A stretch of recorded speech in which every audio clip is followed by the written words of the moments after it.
Okay, last one, because this is getting long-winded. Yeah. Wee wee. Do you have a favourite sex outfit? Yes.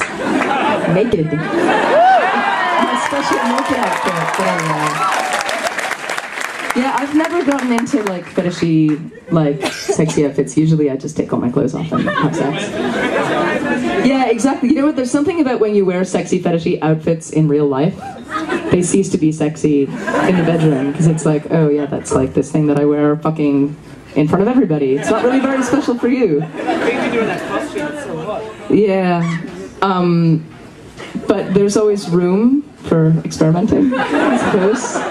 Your sex life is always changing and growing and evolving. Let's do one last one. That one feels sort of awkward and uncomfortable. That one. Yeah, we need a boy. We need a boy with a serious question. Yeah! Oh, wait. Well, or Steven's already picked someone out. Yeah, Matt. He looks pretty serious. Maybe we'll do him too. The voice at the end of the tracks. Matt, Oh, on the first Dresden Dolls record? no, on Who Killed Amanda Palmer. Oh, the voice on Strength Through Music? At the end of most of the tracks. You hear, Oh, the in-between stuff. Yes. No, it's not me and Ben. That's, Matt? it's Matt Book. Yeah. Yeah, it's my ex-boyfriend who died.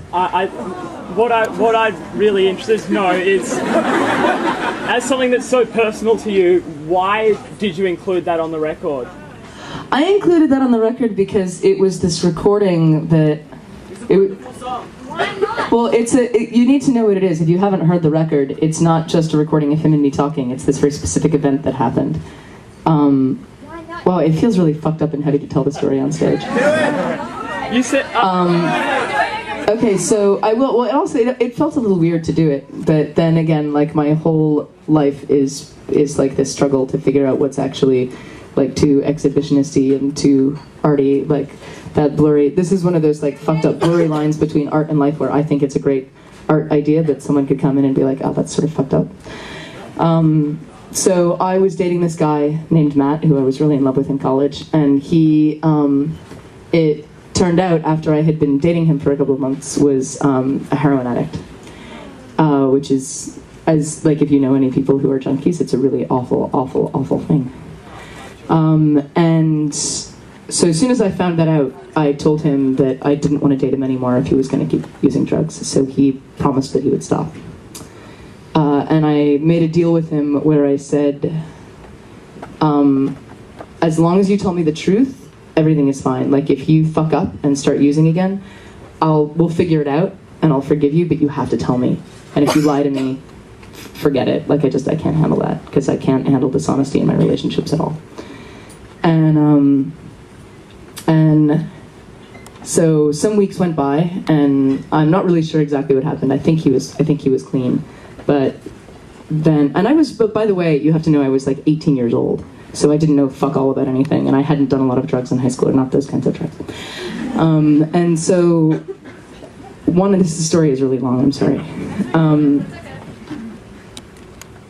So one day he like, it was like a party night, and you know, it was college, and I lived in a dorm and that kind of thing. And he told me that he was planning on doing drugs with his friends that night.